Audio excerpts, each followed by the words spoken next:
Tome posse da vida eterna. Olá, espero que você esteja bem. Nós estamos mais uma vez aqui para darmos continuidade ao estudo de 1 Timóteo, hoje finalizando 1 Timóteo capítulo 6. Mas antes é necessário fazermos alguns pedidos. E o primeiro é que você não apenas curte, mas compartilhe esse vídeo, esse áudio com seus parentes e amigos. Nós pedimos também para que você adquira a Bíblia 365, porque nela, através dela, você vai ler um capítulo do Antigo Testamento, um capítulo do Novo Testamento, um salmo e um trecho de Provérbios. E pedimos também para que você participe de pelo menos um dos estudos que nós disponibilizamos ali na igreja. Então, às segundas-feiras, às 15 horas, nós estamos lendo o Sermão do Monte com John Stott. Às 20 horas, nós temos o Panorama Bíblico, onde estamos estudando o livro de Gálatas. Na quarta-feira, às 19 horas, estamos estudando o Sermão do Monte. Na quinta-feira, às 14 e 20 horas, estamos estudando o livro de Atos. E a nossa escola bíblica, aos domingos. Então, às 8h30, estamos estudando 1 Pedro. E às 17 horas, o Evangelho de Mateus. Então, venha e participe de pelo menos um dos estudos, porque certamente você será edificado através deles. Dito isso, vamos então para o nosso texto, um texto que eu gosto muito, 1 Timóteo capítulo 6, versículo 11 e 12 apenas, que fala: Você, porém, homem de Deus, fuja de tudo isso e busque a justiça, a piedade, a fé, o amor, a perseverança e a mansidão. Combata o bom combate da fé, tome posse da vida eterna, para a qual você foi chamado e fez a boa confissão na presença de muitas testemunhas. Eu preciso primeiro contextualizar o que Paulo está falando. Então, no trecho anterior, ele vem falando a respeito das pessoas que buscam a fé, o conhecimento da fé, para poder, através dela, angariar aí recursos, ganhar dinheiro, ficar rico, ter lucro, né, com a fé. Então, é necessário, então, agora, Paulo fazer essa recomendação: você, porém, homem de Deus. Então, nós que somos homens de Deus devemos fugir de tudo isso. O que nos leva, o que nos incita a buscarmos conhecimento? O que a gente quer fazer? Manipular as pessoas, adquirir dinheiro? Ou promover, como Paulo vai falar aqui, a vida eterna? Então, ele vai falar a respeito de buscarmos a justiça, e você pode fazer um paralelo com Mateus capítulo 6, do versículo 25 até o 34, onde Jesus fala no versículo 33, busque em primeiro lugar o reino de Deus e a sua justiça, e essas coisas, comida, bebida e roupas, isso Deus vai acrescentando. E a gente percebe então esse paralelo aqui que vai acontecendo nesse texto. Paulo fala para nós combatermos o bom combate da fé. Isso a gente vai ver ele também falando que ele combateu o bom combate, capítulo 4, 2 Timóteo, quando estivermos tratando lá, se o Senhor permitir, nós vamos abordar isso. Mas agora aqui, ele fala para tomarmos posse da vida eterna. Você, porém, homem de Deus, tome posse da vida eterna. E é possível tomar posse da vida eterna quando você abre lá em 1 João, capítulo 2, versículo 25, o apóstolo está falando, essa é a promessa que ele nos fez, né, que Jesus nos fez, a vida eterna. E aí, quando você vai então para o Evangelho de João, capítulo 17, lá no versículo 3, eu estou abrindo aqui, Evangelho de João, capítulo 17, versículo 3, fala assim: essa é a vida eterna, que te conheçam o único Deus verdadeiro e a Jesus Cristo, a quem enviaste. Então, o que é a vida eterna? Vida eterna, segundo Jesus falou no Evangelho de João, capítulo 17, versículo 3, é o conhecimento de Deus. Então nós devemos tomar posse da vida eterna. Devemos tomar posse desse conhecimento. Nós devemos nos envolver nesse conhecimento. Devemos buscar esse conhecimento. É para isso que a gente vai vivendo, é para isso que a gente vai estudando, é para isso que nós vamos buscando esse conhecimento através da Bíblia, através de outros autores que nos ajudam a compreender melhor o texto bíblico. Então a função é exatamente essa, tomarmos posse da vida eterna. E não, como alguns fazem aqui, ganhar dinheiro, né? A respeito da fé, para viver nesse mundo.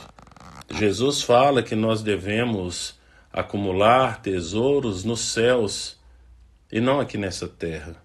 Então, o desejo do meu coração é para que você entenda, em primeiro lugar, que você é um homem de Deus e que por isso você deve buscar justiça. E quando a Bíblia fala a respeito de justiça, tem 3 tipos de justiça: justiça legal, justiça moral e justiça social. A justiça legal, que é a necessidade que nós temos de Cristo nos justificar. A justiça moral, que é o cumprimento dos mandamentos, e a justiça social, que é nós nos voltarmos para as pessoas que têm necessidade. Depois ele vai falar a respeito da piedade, e pio, que vem de piedade, vem de pio. Pio significa santo, então é buscar uma vida de santidade. Ele fala a respeito da fé, ele fala a respeito do amor, ele fala a respeito da perseverança, ele fala a respeito da mansidão. Então, se você abrir em Gálatas capítulo 5, versículo 22, você vai ver ali o fruto do Espírito. E ali, quando Paulo descreve o fruto do Espírito, você vai ver algumas coisas lá, aqui também, nesse texto. E é assim que nós, então, combatemos o bom combate da fé. Então, nós vamos crescendo de fé em fé, de glória em glória. A gente vai tendo lutas, mas a gente vai percebendo que Deus permite que essas coisas aconteçam nas nossas vidas para que nós venhamos ficar cada dia melhor. A vida do cristão, ela tem altos e baixos, mas esses altos e baixos sempre acontecem numa ascendência, ou seja, sempre nos aproximando cada vez mais de Cristo, porque é assim que nós vamos aprendendo. E é para isso que a gente precisa, então, tomar posse da vida eterna. Tome posse da vida eterna para a qual você foi chamado e fez a boa confissão. Então, um dia você foi batizado, um dia você aceitou Jesus, depois você entrou ali numa classe de batismo, onde você aprendeu um pouco mais a respeito de Cristo, para saber o que você estava fazendo, e aí sim ser batizado, e essa é a confissão que você fez diante das pessoas. E aí agora é necessário que você vá tomando posse da vida eterna, porque foi para isso que você foi chamado. Você tem uma identidade que Jesus fala ali no Sermão do Monte, Mateus capítulo 5, versículo 13, que nós somos sal da terra e luz do mundo. Essa é a nossa identidade.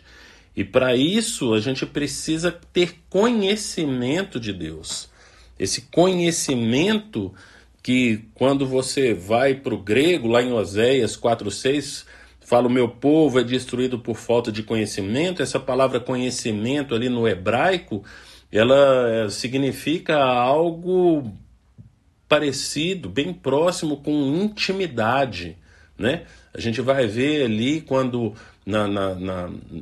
nas traduções da Bíblia ali, na Almeida, Revista e Corrigida, você vai ver ali falando que Adão conheceu a Eva e teve um filho. Então é conhecimento, essa palavra conhecimento significa intimidade, intimidade. Então, quando nós tomamos posse da vida eterna, e a vida eterna é o conhecimento de Deus, é na intimidade, é em conhecermos a Deus. Ele vai falar, o Senhor vai falar lá em Jeremias, que você vai buscá-lo e encontrá-lo quando você buscar de todo teu coração, né?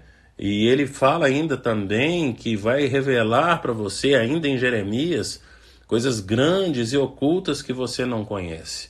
E isso é a partir, então, da intimidade que ele vai te revelando. A gente tratou um pouco a respeito desse assunto quando, então, estudávamos ali Filipenses capítulo 4, no versículo 12, não é assim?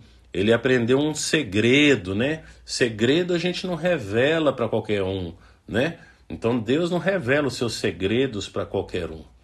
Aliás, em Amós, capítulo 3, versículo 7, fala que Deus não faz coisa alguma sem antes falar com seus servos, os profetas. Então, certamente você é um profeta. E para isso, e prova disso, é que você tem intimidade com Deus. E se você tem intimidade com Deus, Ele vai te revelando, então, alguns segredos. E você vai se aproximando cada vez mais de Deus e conhecendo mais a Deus. E a vida eterna nós tomamos posse aqui nesse mundo. E passaremos a eternidade toda conhecendo a Deus. Mas a vida eterna começa quando você, então, se rende ao Senhor, confessa Jesus Cristo como seu único e suficiente Senhor e Salvador. E a partir dali você vai conhecendo cada vez mais a Deus e vai olhando para as coisas que você anteriormente fazia e vai mudando, vai se deixando ser transformado, como diz Paulo em Romanos capítulo 12, versículo 2, ser transformado pela renovação da sua mente. Então, pense nisso, tome posse da vida eterna e que o Senhor te abençoe.